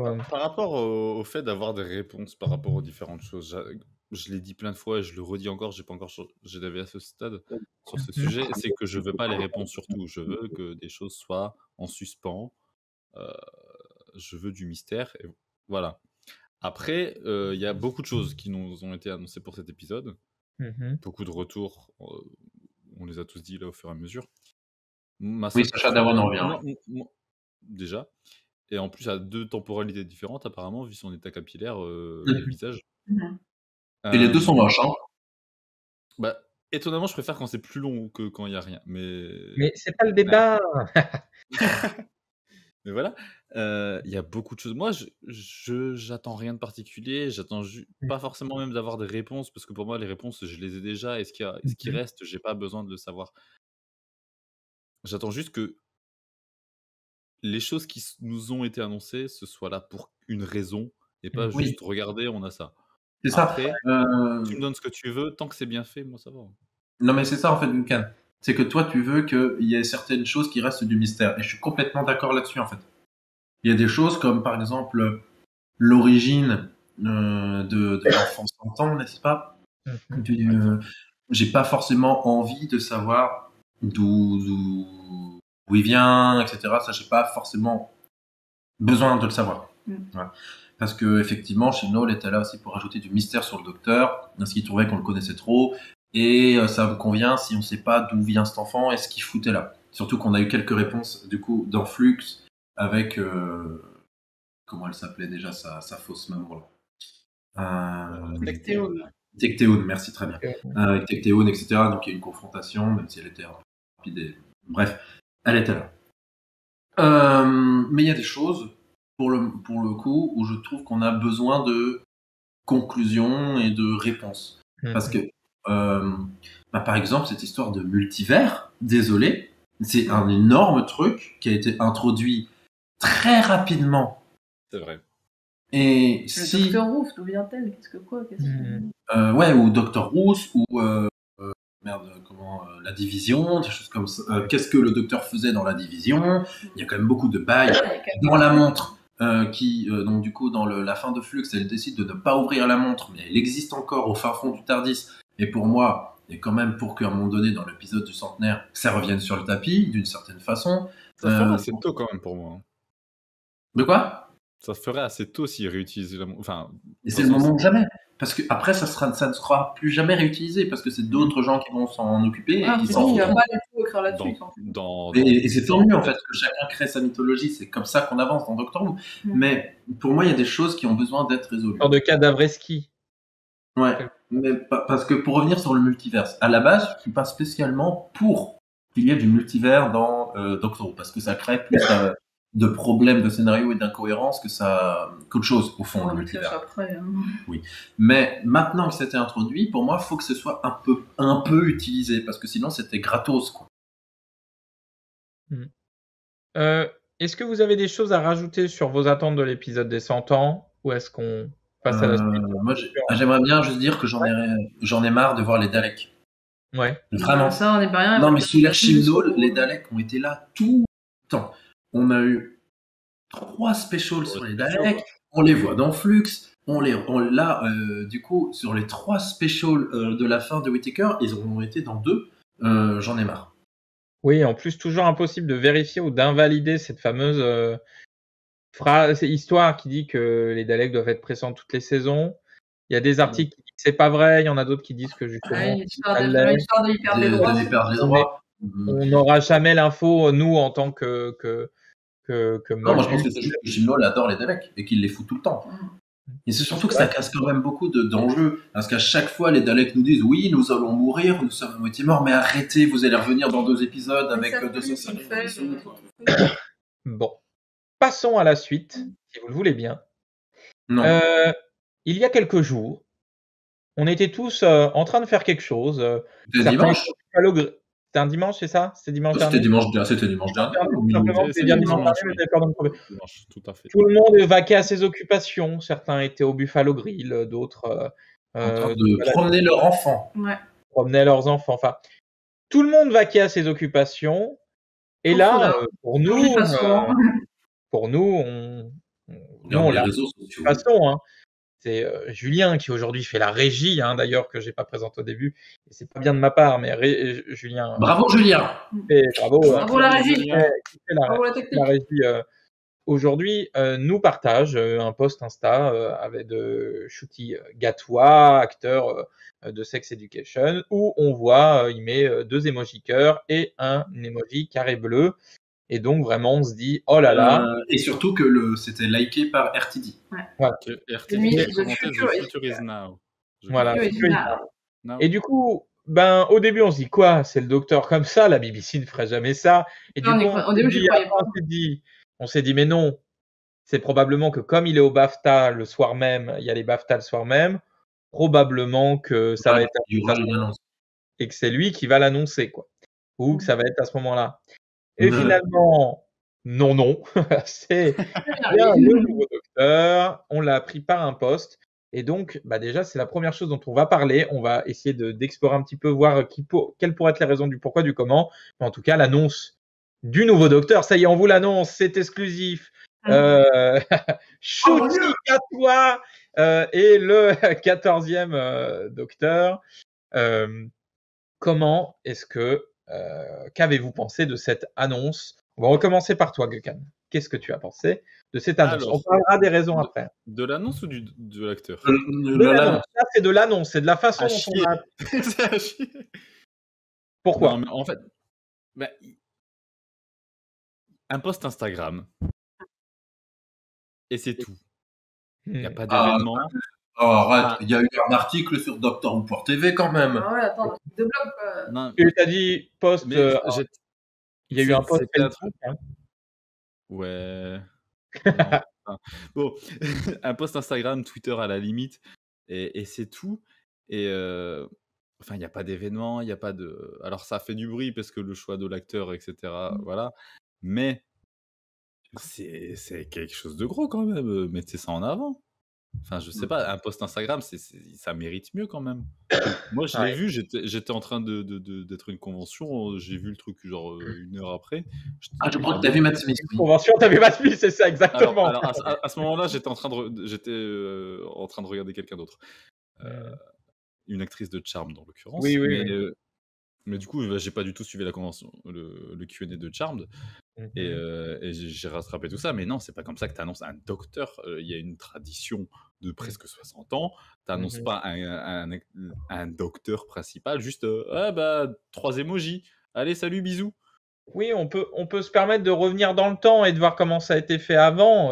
Soit c'est vraiment un truc commun d'annonce dans les journaux où vraiment le même jour plusieurs journaux annonçaient le retour notamment l'arrivée du 9e docteur et du retour de la série. Là, c'était un engouement général et progressif, mais ça avait du sens. Même le 8e docteur pour son téléfilm avait quasiment une grosse annonce avec même une couverture du Doctor Who magazine qui est iconique ou qui a donné plus tard, enfin où il est annoncé plein de choses. Bon, la meilleure annonce en plus, mine de rien, même si dans la série classique, certaines annonces étaient très simples en journaux et dans l'annonce des médias de manière traditionnelle à l'époque, en disant voilà, il y a un communiqué qui est envoyé, c'était annoncé dans les journaux en même temps, etc. Et ça passait à l'époque parce que tout le monde avait l'info en moment. Mais aujourd'hui, quand même, quand il y a eu l'annonce, on va prendre la plus iconique de toutes, c'est celle du 12e docteur, qui a eu le droit carrément à une émission de télé. Et alors, à l'époque, déjà, il y a eu une émission télé où on a rendu hommage en long, en large et en travers à Matt Smith. Avant qu'il y ait l'annonce de Peter Capaldi. C'est ça. Et l'annonce, et justement, cette émission spéciale avec des invités où vraiment le plateau avait été fait 100% pour cet événement, avec un vortex temporel, une sorte de vortex matérialisé où le docteur en sort, enfin l'acteur, le nouvel acteur est donc Peter Capaldi. Et voilà, on s'est dit c'est la norme. Ensuite, quand il y a eu l'annonce de 13, c'était un peu pourri déjà. On s'est plaint parce que à l'époque, on s'était plaint parce que c'était mis après une mi-temps qui avait duré des plombs, parce que c'est toujours comme ça. Interminable le truc. C'est toujours comme ça avec le tennis. De toute façon, il n'y a pas à être étonné. Et du coup, on a eu ça. Et il y a eu une vidéo. Et on était triste de cette vidéo. Mais au final, mais au moins, on avait eu un truc. On avait eu quelque chose. On savait que ça allait être là. On s'y attendait, quoi. On savait. On allait connaître le moment où on allait, connaître. Et on s'en rappelle tous en fait de où on était et comment on l'a vécu. Devant la télé. Ah bah là, je pense qu'on va quand même s'en souvenir tellement tout le monde était choqué de la façon dont ça a été annoncé. Enfin, oui, on se rappellera aussi, mais dans le. Enfin, désolé. Pour les mêmes raisons. Désolé, mais c'est vraiment un manque de respect total envers Jodie Whittaker et Ncuti Gatwa. Je trouve. Parce que du coup, dans le communiqué, à zéro moment, on nous parle de Jodie Whittaker. Bah oui. Enfin, si. Il y a Ncuti Gatwa qui dit dans une phrase qu'il aime beaucoup tous ses illustres prédécesseurs. Point. Je trouve ça honteux. On la fout sous le tapis. Vraiment. Ouais, on la dégage, en fait. Alors qu'elle, elle a rien fait, elle a juste fait son boulot, quoi. Et je trouve ça honteux. Jodie Whittaker, c'est vraiment la Colin Baker de la New. Ouais, pour l'instant, effectivement. Je trouve ça dégueulasse, vraiment. Que les gens aiment ou pas le personnage, je m'en fous. Il faut honorer, c'est une forme de respect. Et Ncuti Gatwa était mieux que pareil, que d'arriver et de dire voilà, c'est lui. Point. Et puis Dracojo dit quelque chose de drôle mais assez vrai. En plus, la photo du tweet, on dirait une photo d'identité.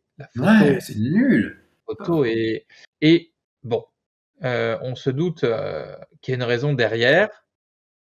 Probablement. La BBC s'en fout. Non, mais il y avait eu des leaks, je crois, non? Ils avaient peur. Il semblait qu'à la base, l'annonce aurait dû avoir lieu dans les jours qui viennent. Par exemple, vers le 14 ou. Mais peut-être au BAFTA en vrai. Parce qu'il y avait les BAFTA. Non, mais il était prévu que ça arrive bientôt. Il me semble que c'est cette semaine où ça aurait dû arriver. Enfin, il y a plein de choses qui sont sorties après. Donc, entre le vrai et le faux, on va dire. En tout cas, apparemment, l'annonce n'était sans doute pas prévue pour tout de suite, peut-être. Et il semblerait que ce soit dû à des fuites. Ça, c'est ce encore une fois. Les leaks, on s'en fout. Non, mais les leaks, on s'en fout. Parce que la majorité des gens ne les connaissent pas, les leaks. Par exemple, je suis désolé, mais quand on a eu l'annonce de Legend of the Sea Devil, ça faisait au bas mot 4 mois que je savais qu'il y avait un épisode avec des pirates en Chine, parce qu'il y avait eu des leaks. Et pourtant, la majorité des gens l'ont découvert avec le Next Time. Donc, les leaks, c'est pas une excuse. Tu fais rien. Tu dis, bah non, c'est des bêtises. Tu fais un démenti à la limite. Tu dis rien. Et en plus, c'est Russell T. Davies qui s'occupe de ça. Russell T. Davies est très fort pour demander à ses copains de faire des fausses pistes. Oui. Sur plein de choses. Non, mais désolé, mais les gens étaient. Ça faisait des mois qu'ils étaient sur la piste d'un retour de David Tennant. Les gens n'auraient pas pris au sérieux Shootigatoire. Désolé. Donc ça, je trouve que c'est une fausse excuse. Et j'y crois pas. Parce que je suis désolé, mais le retour de RTD avait été annoncé exactement de la même façon, de façon complètement random, un 24 septembre. C'est pas faux, je me souviens. Je me souviens parce que Marie, elle était en train d'accoucher. Ah oui, parce que... Ouais. C'est pour ça que je me souviens de la date. Et donc, pour moi, c'est pas une excuse. Et j'y crois pas 2 secondes. Je pense juste que la BBC s'en fout. Et Marie me disait un truc très vrai, en fait. Toujours. Qui disait qu'elle en avait marre, en fait, qu'on soit fan de grosses licences et qu'il y ait des créatifs qui se cassent la tête pour faire des trucs sans doute géniaux et que des espèces de petits capitalistes de merde dans des bureaux foutent tout en l'air. Disney, par exemple. Et c'est vrai.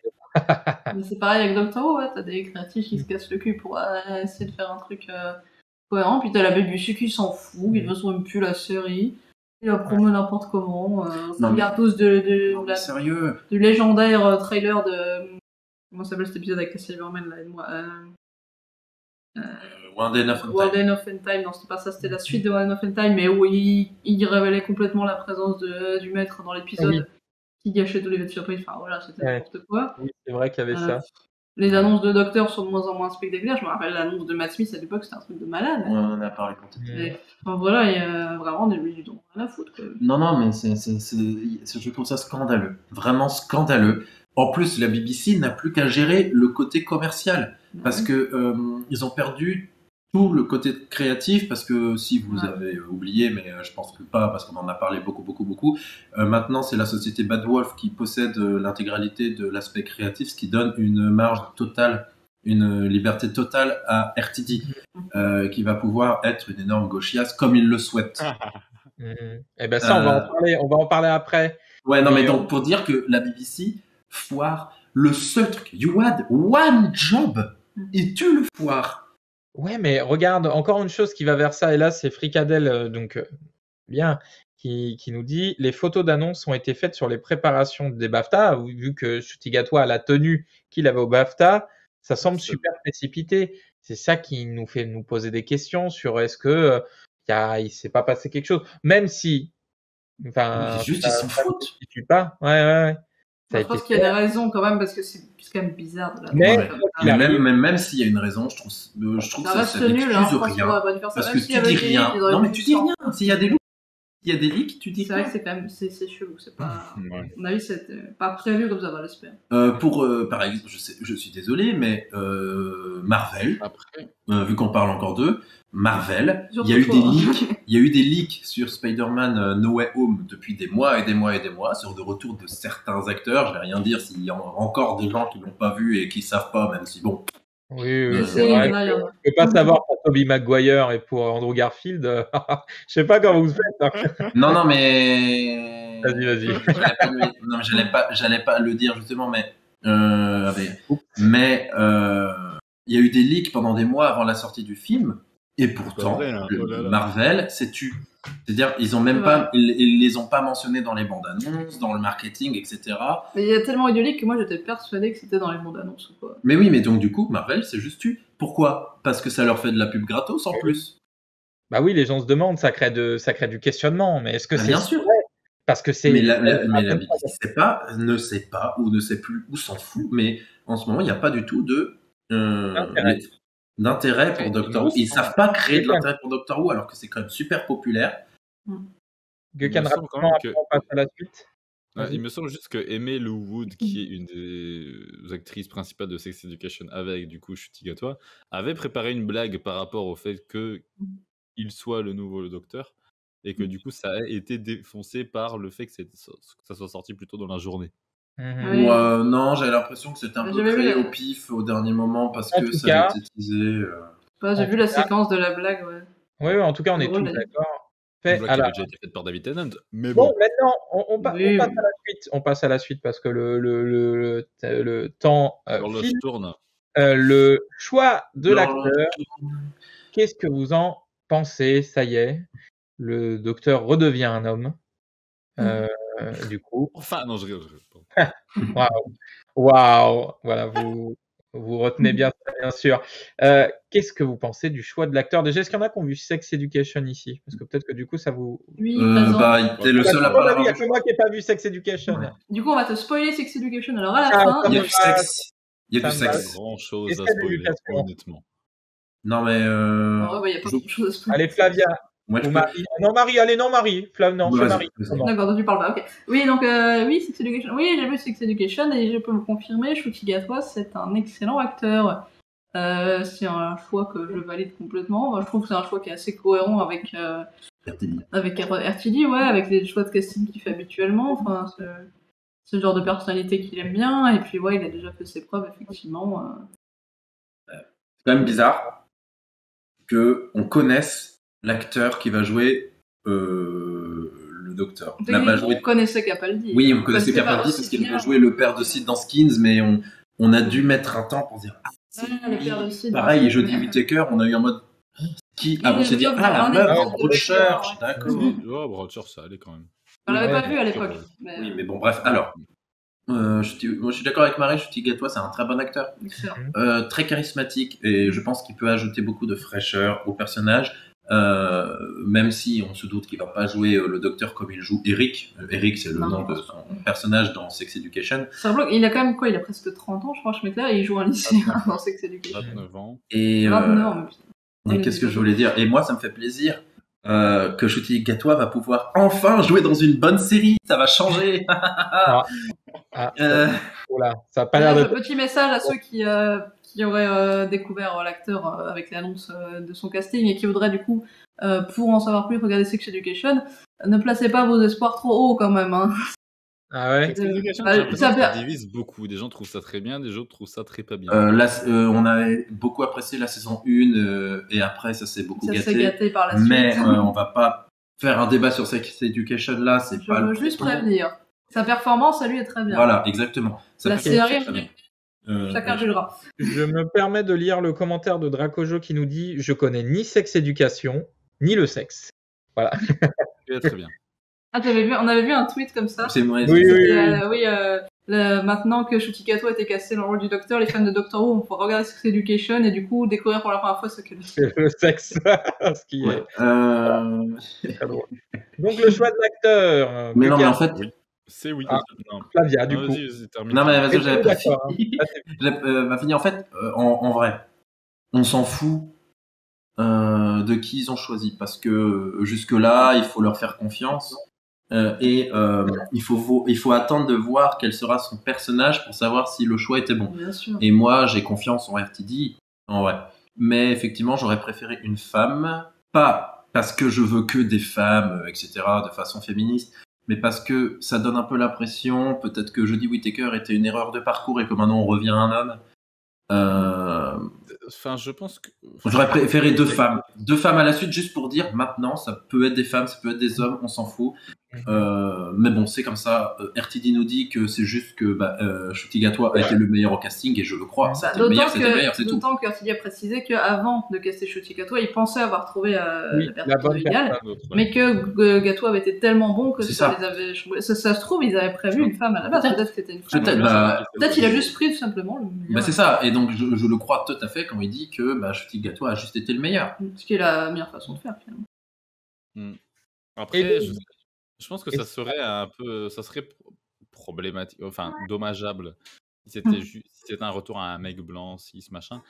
Après là, c'est quand même un acteur qui peut quand même faire rager les rageux, donc je pense pas que ce soit non plus un Un retour en arrière. justement, c'est le petit point que j'ai mis, parce qu'il y en a évidemment. Évidemment. Ouais. Voilà, Socrate n'aime pas le choix du nouveau docteur. Socrate s'oppose au choix de Shutigata. Voilà, parce qu'évidemment, Socrate voulait jouer le 14e docteur. Du coup, n'hésitez pas à nous dire en commentaire si vous voulez que ce soit le 15e docteur, hein, évidemment. Le docteur devait être un chat, ce serait une première. Pour le choix de Shutigata, du coup, d'une part, sur l'acteur même, c'est quelqu'un de. C'est un de mes 2 personnages préférés de la série Sex Education. Je connais que là pour l'instant, avec Aimé, bien sûr. Oui, globalement, Gillian Anderson et ces deux-là sont les. Il y a vaguement des rumeurs que ça pourrait être la compagne. Moi, j'y crois pas trop, mais franchement, ça serait tellement bien. Et voilà, c'est quelqu'un qui a un rire trop bien, qui est solaire, si on veut dire ça comme ça. Solaire, ouais. Et voilà, j'imagine. Alors, je le connais que de là, donc j'imagine assez peu son docteur dans des thèmes un peu plus sérieux, sombres, tristes.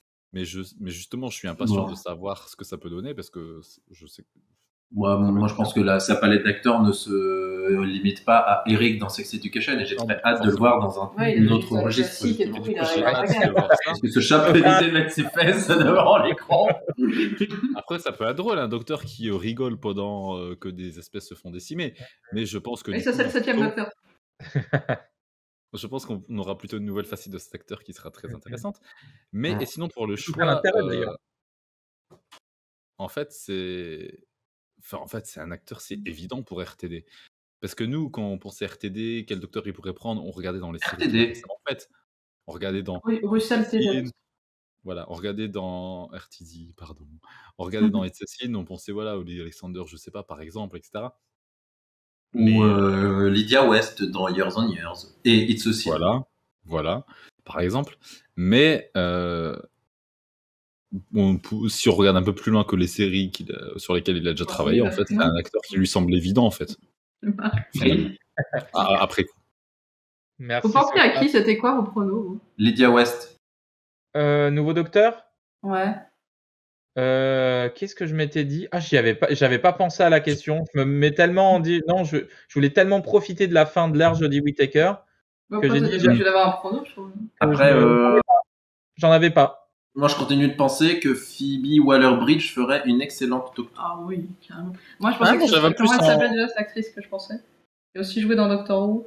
Réal. Olivia Colman. Non, l'actrice qui joue dans Doctor Who est dans une autre série de Russell T. Pas Lydia West.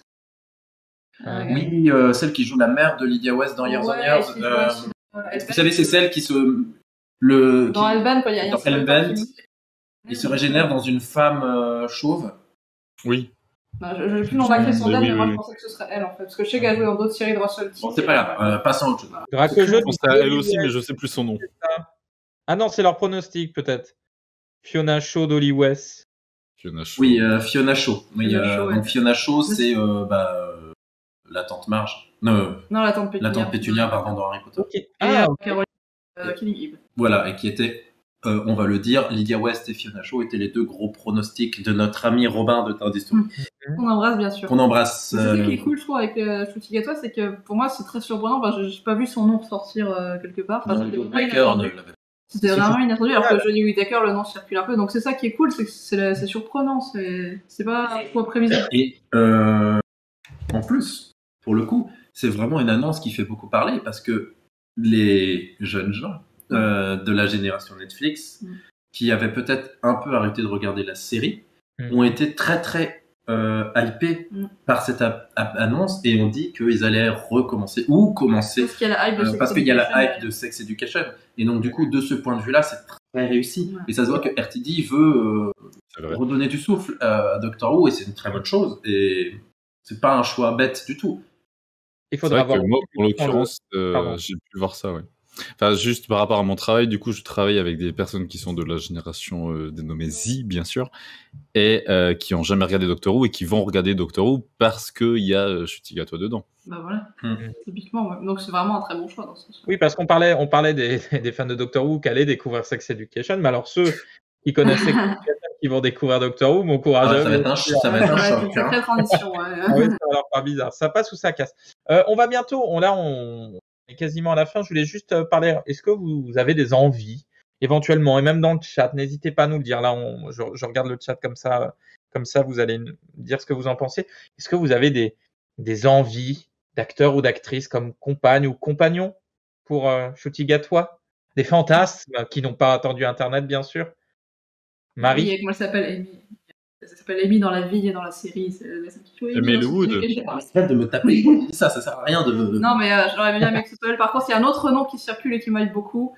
Et encore une fois, je suis la meuf qui ne se souvient pas du nom des acteurs. Voilà, mais c'est la petite dans Derry Girls qui joue aussi dans Bridgerton.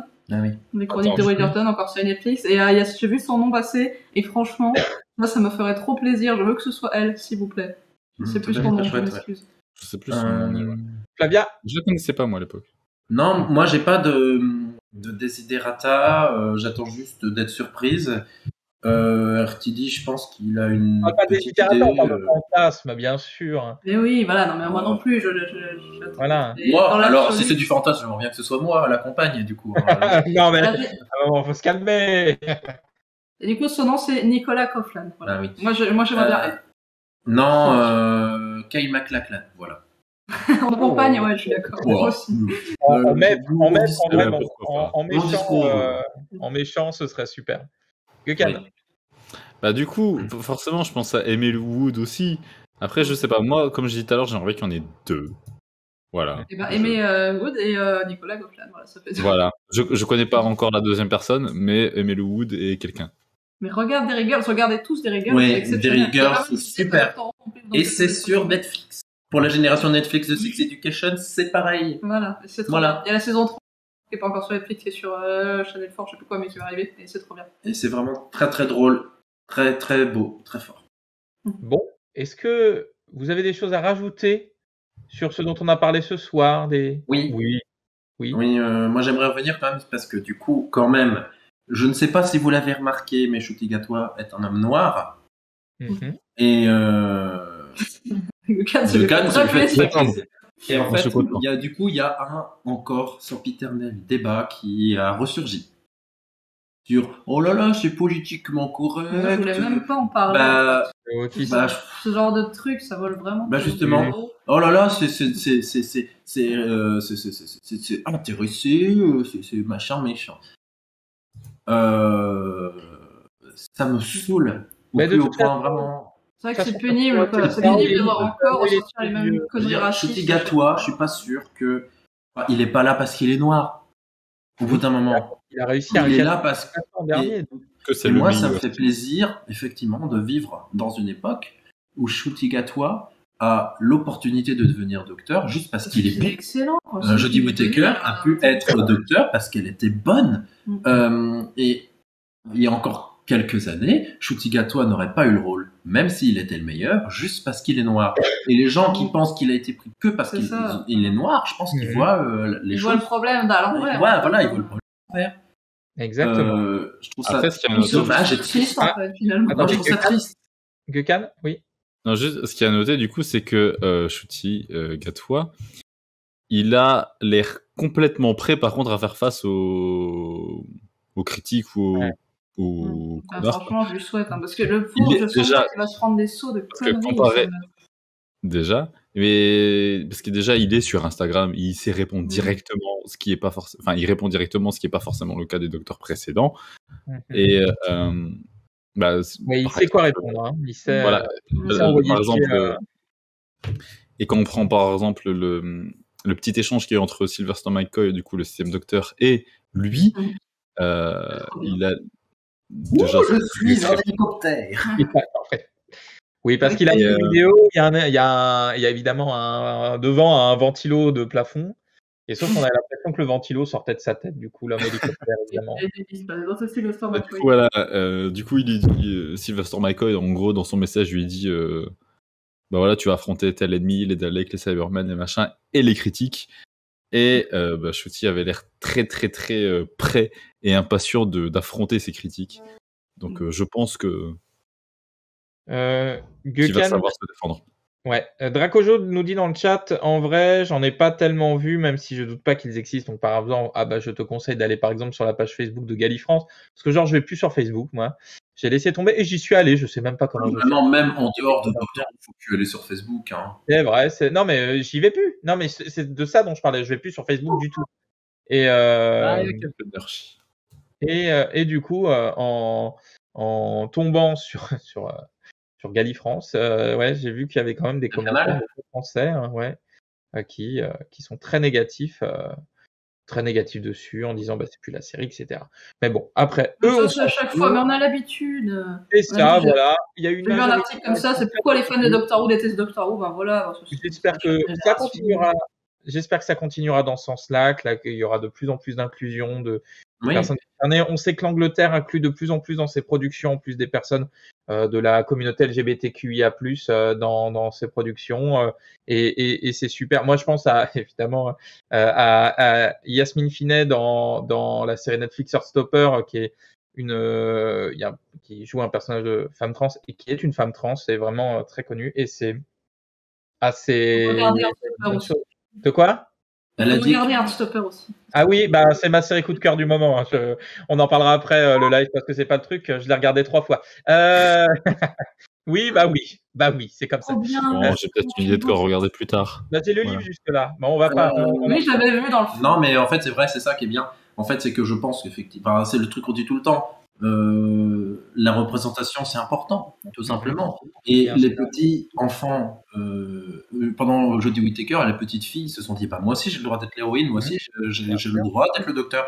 Et c'est pareil maintenant les enfants. Voilà, on se dise, voilà, moi j'ai un héros. C'est hyper important. C'est très important. Personnellement, je suis trans, les gens le savent, et j'ai manqué de représentation, et c'est pour ça que j'ai mis tant d'années à savoir qui j'étais en réalité, parce que j'avais pas de héros. Il n'y avait rien. Enfin, moi, j'ai passé mon enfance à m'identifier à des personnages masculins parce que les personnages féminins étaient trop cruches. C'est pour ça que Heartstopper est une série qui me plaît tellement. C'est pour ces raisons-là. C'est la première saison qui parle. C'est la série que j'aurais voulu avoir adolescent, d'ailleurs. Mais c'est complètement ça. Et donc voilà, c'est cette idée-là en fait. Tiens, d'ailleurs, j'en profite juste pour dire une anecdote. Sébastien Croft, l'un des acteurs d'Heartstopper, qui joue un personnage pas cool du tout. J'ai écouté un podcast avec lui où vraiment il a été tourné la veille des BAFTA et il est sorti le lundi, donc le lendemain, où il prétend qu'il veut faire fuir la rumeur comme quoi c'est le nouveau docteur. Et du coup, lundi matin, ils sortent le podcast et du coup, le gag ne marche plus vu que eux-mêmes ne savaient pas que ça allait être annoncé. Et ils disent, le podcast date de samedi, mais il a déjà très mal vieilli. Voilà. Donc, comme quoi, des fois, le timing. Donc, est-ce que on dit que c'est bon, on a fait le tour? Oui, quand même. C'était un plaisir de vous retrouver, de faire ce petit live. Moi, ça m'a fait du bien. Doctor Who n'est pas mort et ça, c'est chouette. Mais non, il n'est pas mort. Il a encore plein de belles saisons de vous. Exactement, Doctor Who continue. Bienvenue. Merci aux personnes évidemment dans le chat d'être venues ce soir. Merci à toi Gukan, merci à toi Marie, un peu merci à toi Flavia. Non, je m'en doutais. Que je n'oublie pas. Donc merci à tous d'être venus pour ce live. J'espère qu'on se retrouve bien bientôt. En exclusivité, le générique de fin, vous allez voir de ce live, c'est le générique, la musique du générique du 14e Docteur Ncuti Gatwa. Voilà, je vous donne rendez-vous après l'épisode des 100 ans pour en discuter. On va se retrouver avant. Oui, peut-être avant, oui, probablement. C'est vrai que c'est dans on va faire des lives. On va tout faire court. Oui, on reviendra. Voilà, même un hors-série sur Heartstopper pour en parler avec Marie. Franchement, carrément, moi je suis chaud. Pareil. Heartstopper Story, nouvelle chaîne, c'est parti. C'est pas grave, voilà. Bon, je vous souhaite à tous une bonne soirée. Merci. Et à bientôt. Bisous à vous. Bisous les amis. Ciao.